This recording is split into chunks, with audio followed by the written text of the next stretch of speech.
This is a 2025 Suzuki GSX-S1000, and at the end of this video I'll be able to tell you whether I think this is better than the new Honda Hornet 1000. Also, if you're interested in seeing a back-to-back comparison between this bike and my Hornet, don't forget to click that subscribe button. Right, before we ride it, actually, let's just have a quick look at the bike. It does look beautiful in these colours. You've got the Triton blue accents, the wheels, and these side pods here. Fake aero, that doesn't actually do anything. Kayaba forks, Brembo brakes. We've got a 999cc inline 4, derived from the K5 Gixxer, a Krapovic slip-on.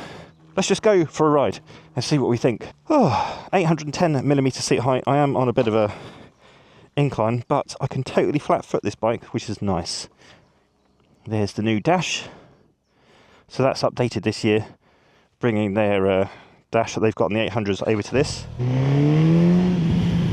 Right, so yeah, let's talk about engine. We've got a 999cc inline 4 engine, like I said, K5 Gixxer derived, making 150 horsepower and 106 newton meters of torque. We've got Brembo radial calipers up front, a Nissin single piston caliper at the rear. We've got very lovely looks. I think this bike looks fantastic. It's very unique. We've got Kayaba 43mm upside down shocks up front. Those are fully adjustable. And at the rear we've got a Kayaba monoshock. I think that's two-way adjustability on that.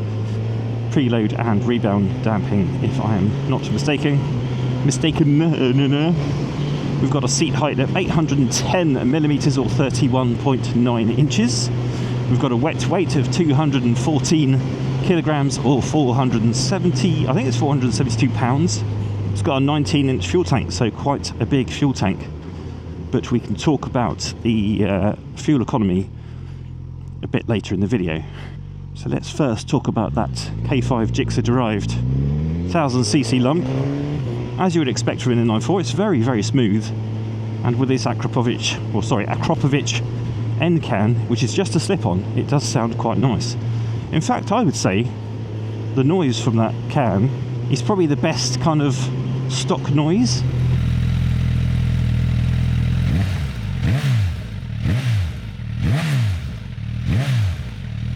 It's not too loud, it's really deep and bassy. I like it a lot. Right, here we go. Nationals and cyclists, of course. But yeah, it's got a lovely power delivery, really smooth, quite creamy. It's just, yeah, smooth is the name of the game. You know, 150 horsepower, that's plenty for the road. But it does seem to make that quite high up, and it does at 11,000 RPM is where it makes peak power. And I think peak torque of 106 newton meters is made at around about, I think it's 9,250 RPM, roughly, give or take. I'm sure you'll correct me if I'm wrong, if you're sat in front of your screen at home, whereas I am not. I'm on a motorcycle trying to remember things. It's very docile down low, very smooth the way it delivers the response. The throttle response in B mode is nice and predictable. I'll talk about the modes in a second, because that is quite pertinent. But the actual power delivery is just lovely and smooth, very predictable. I think somebody that's got less experience could ride one of these and not feel too intimidated, certainly in the lower part of the RPM. When you get it up into the higher RPMs is where it starts to make that peak power, and it really does fly, as you will see. However, it's not quite like the Hornet. It's a little bit more tame. Tame probably isn't the right word, but here we go. 30 miles an hour, second gear. Fully open. Oh yeah, okay. Front wheel came up at about 9k RPM. But that is very fun. Handles quite nicely, again, very predictable. It's not flighty or anything like that. Yeah, suspension, again, it's it's very predictable. It's quite firm. I would say it's much firmer than the Hornet out of the box, the stock Hornet that is, even though it is completely adjustable, so you can set things up. I'd say this is quite stiffer than my Hornet is for sure. Ooh, misses. The rear is actually quite lovely though. I'd say the rear is perfect, but the front I'd probably want to dial out a little bit of compression and rebound. Lovely noise from that exhaust though. handling wise, I'd say it's fairly agile, but it does take a little bit more effort, and it's not as flippable as the Hornet. That's quite noticeable, even just riding this bike on its own. I will do a back-to-back test between this and my Hornet, don't worry, that's coming.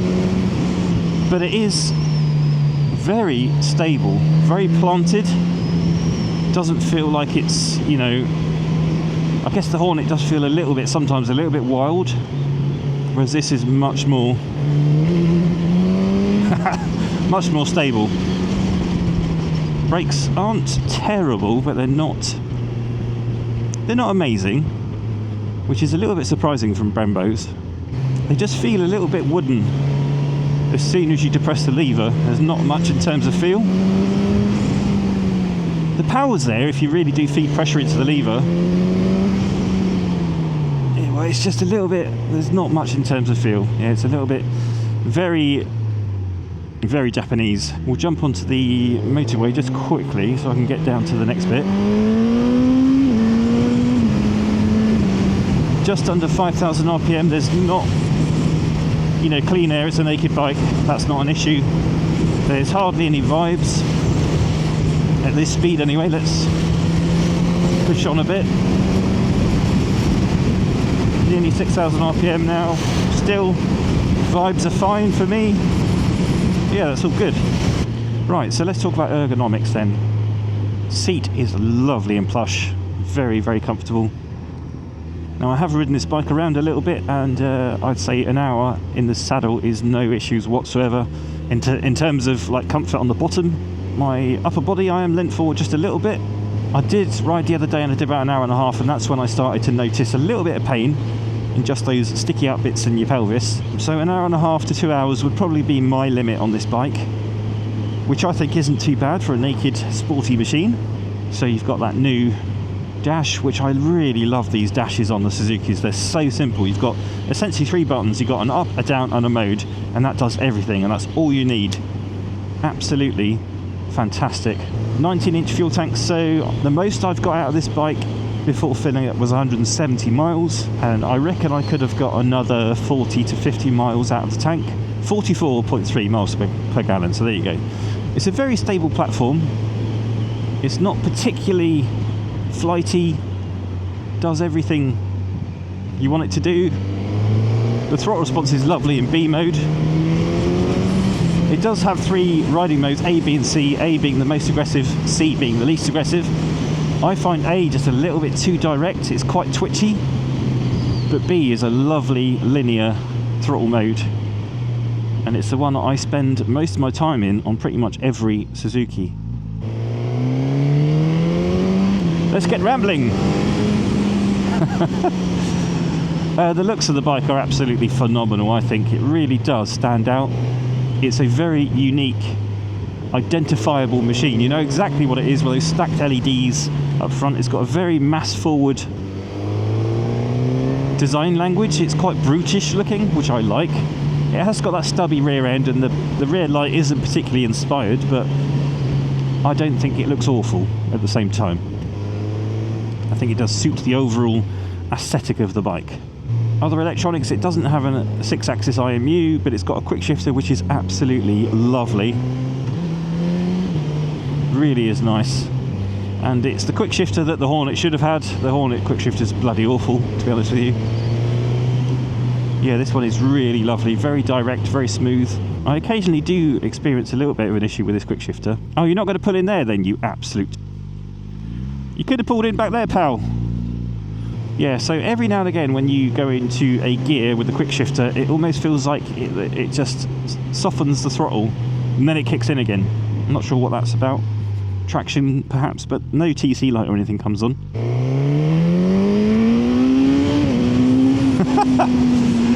Yeah, so the power delivery from the engine isn't particularly wild, but it just propels you forwards at a rate of knots, which is quite impressive. But it doesn't seem to want to like lift the wheel or anything. It's not massively aggressive, but that could also be that I'm in B riding mode. So let's change that, and it's so easy to do that. We'll go A, there you go. Let's go down to second. Ooh, yeah, you see that's much more direct. Yeah, okay. Okay, that is a little bit more flighty. The front wheel came up there. Yep, okay, so if you want to be a bit of a hooligan, A mode is where you want to be. Oh, goodness. Those brakes just... There's so much pulsing through the lever. Yeah, I can't imagine that's that the tyres are losing traction. It just feels like ABS just wants to get involved quite a lot. See, pulsing. Yeah, I don't know why it's doing that. It really does seem to limit the braking performance. Could be the tyres. You know, they are OEM Dunlops, so they might not be the best. Now, I'm not slating Dunlop, it's just that OEM tyres on Japanese bikes are generally not very good.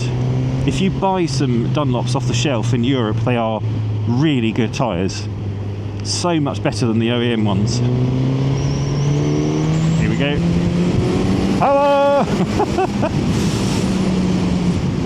Yeah, it's an enjoyable bike to ride. Hello, dudes. Switchgear is absolutely lovely because it's so simple. There isn't really much to get wrong. And Suzuki have got the horn button in the right place and the indicators in the right place. So yeah, there's the menu. I'll put some B-roll up of what that's like to use. It is very lovely.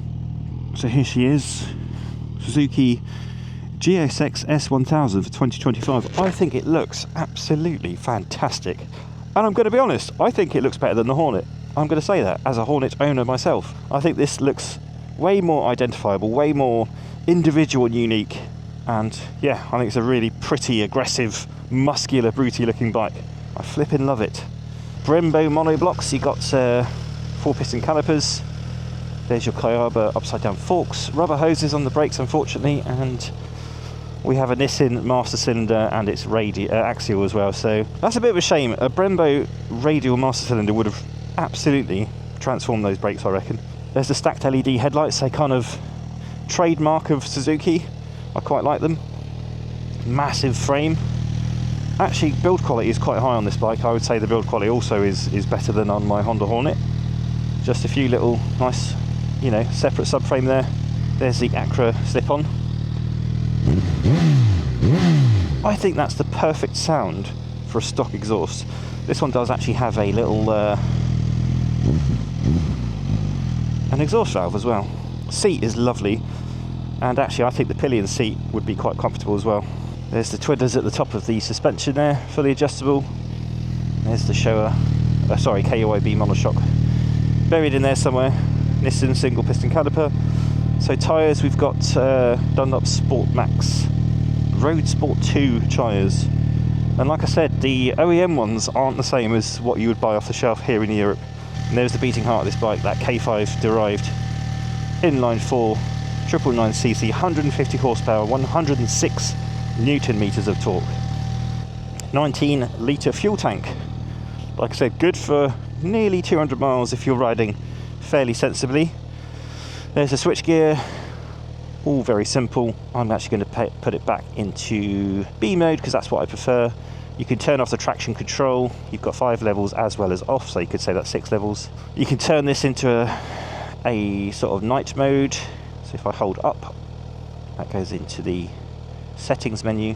Let's go into black, because once you go, I prefer that, so that looks cool. Yeah, so there we are, the Suzuki GSX-S1000. Now, I did say about the build quality being quite high. There's only one thing that I've noticed. This weird bracket here, which kind of holds the chain guard on, has quite a lot of sort of white furring on it. Now, and some of the bolts do as well, but not all the bolts, so like this looks a bit furry. So the rest of the bike looks really nice, but there's some fixtures and fastenings that just look a little bit like they've taken a beating over the winter. But I dare say a little bit of cleaning would get those pristine without too much effort. LED lights all round, indicators, that jazz. Let's go for a ride again. I'll tell you the pros and cons of this bike, and I will finally give you my opinion on which bike, if I were to buy everything over again, if I didn't have the Hornet, which one would I buy? It has got a lovely power delivery, really kind of, just really solid, meaty power. Is that a thing? Meaty? There you go, journos. You can use that. You can have that. Meaty power delivery. Okay, let's talk about some pros and cons. And I wanted to start with some cons first. And it's one I haven't talked about yet. But it's the price. This bike comes in at £10,995. And that's with a little bit of dealer contribution as well. So this was more expensive. And the biggest issue with that is that the Hornet, the base version Hornet, comes in at just over £9,000 now. It has gone up a little bit in price, but that's quite a big difference. It's about £1,800 difference. You know, on the Hornet, I do feel like it's a bit more of a lively experience. It's a bit more dynamic. Please don't reverse into the road. Not that this is bad, but ridden in isolation, this is fun. But when you ride them together, that's when you kind of feel the difference. That the Hornet is just much more active, much more sort of fun and frolicky. Now, perhaps that might get a bit boring if you have to ride any kind of distance. This might be the better bike. It certainly is way more comfortable, the Suzuki, for sure. My Hornet is not very comfortable on anything over like 45 minutes to an hour. It is not comfortable. This is like an armchair in comparison. So yeah, price is the first con, I would say, for this Suzuki. It is a lot more expensive than the Honda Hornet. Even the SP, this is £1,000 more. It doesn't feel like it performs as well. And I don't think that's unfair. And you've got to remember, this bike, this Suzuki, has been out a lot longer than the Hornet. The Hornet's fairly new, came out last year. But I think with, you know, a full exhaust system and a map, you could get this bike a lot more frisky, if you will. You can tell that there's stuff there to be unlocked, and that the Euro 5 Plus is just keeping it all tame, a little bit restrained and contained. The Hornet does a much better job of kind of working with, because it was designed, you know, more recently. I think they've just done a better job of unleashing the most out of that bike as stock. Another con for the Suzuki is the brakes. They just, having Brembos on the front, you would expect them to be absolutely fantastic, and at low speed they do feel like they have a lot to give, but it's not until you ride a bit quicker that kind of Japaneseness comes into play. And what I mean by that is they just seem to lack bite. There's like a tiny bit of bite, and then it just kind of fades quite quickly, which is a shame. I do think a Brembo master cylinder would have been a nice addition. Okay, you know, the price might have gone up, but just being honest. Pros are the looks. I think it looks absolutely fantastic, very aggressive, very unique. Like I said, the Hornet just feels, sometimes looks a little bit generic. It does look like other bikes, whereas this is so unique. There's nothing else, I think, that this looks like. It looks very much like its own thing. So hats off to the Suzuki designers. They've done an excellent job of getting a unique ISP in this machine. And I'm going to say another pro is the engine and just that power delivery. It's so smooth. Okay, it's not as wild as the Hornet, which does sort of take off in that top part of the RPM. This is still very lovely to ride, and I'd say it's a little bit more predictable than the Hornet is, and maybe that's a good thing in some instances. It's very stable, the handling is very stable, very planted. Another positive is the electronics. So the riding modes, they're all very distinct. A being that quite wild, aggressive riding mode, and C being essentially like a rain mode. I quite like being in B. Yes, in A mode it does feel a bit more wild, but it's still not as wild as the Hornet is in sport mode. I do like how they deliver the power. It is very linear, very smooth, very predictable. Quick shifter is absolutely amazing, really smooth. The screen layout, the menus is all fantastic. I love how Suzuki do that. Really highlights the emphasis that simplicity, sometimes keeping things simple, is better. You know, you've got everything you need on that dash. You've got your air temp, you've got your water temp, you've got your speed, fuel gauge, range to empty, riding modes, traction control settings, and it's so easy to cycle through the menu and change things on the go. It's so simple. And lastly, massive pro for this bike is the comfort. It is very, very comfortable, very nice place to be. For anything up to an hour and a half, you're not really going to have any issues. Lovely soft seat, And usually I struggle with soft seats, but I think it's got padding that's thick enough and supported enough underneath, yet still got a nice soft kind of top layer. It just feels really plush. And like I said, it's compared to my Hornet, this is like a flipping armchair. It's so comfortable in comparison. So,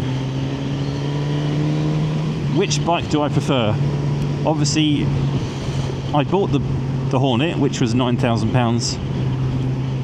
And let's say, right, even if this was exactly the same cost, I would be tempted by this bike, but I think the Hornet, having ridden it, it's just so, it feels so lively and wild, and this just kind of falls short a little bit in a couple of key areas for me, personally speaking. Whereas the Hornet would still get my vote. I'm sorry, Suzuki. It's a great bike, but I think it just needs a little bit something else. Not necessarily more power. Perhaps they could shave some weight somewhere. The throttle response, even in A mode, while it's aggressive, it's a bit twitchy. Whereas the Hornet seems to be very linear, but still quite wild at the top end.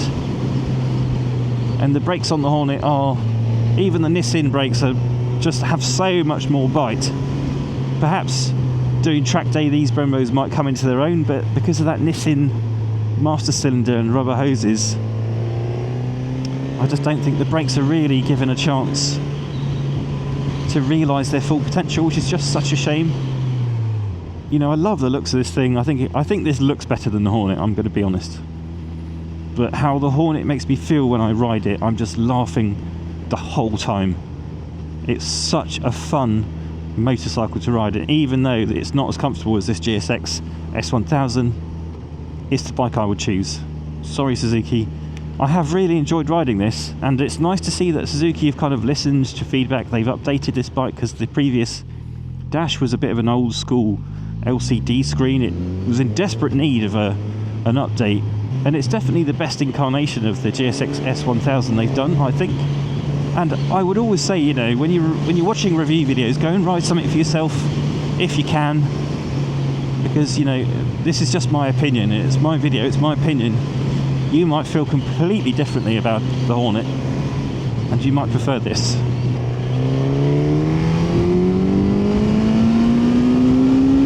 There is also the warranty situation to take into account. This has a 7-year deactivated warranty, which means every time you take it to a main Suzuki dealer, it renews the warranty once it's past its initial, I think it's 3 years, which, you know, that is quite a long warranty.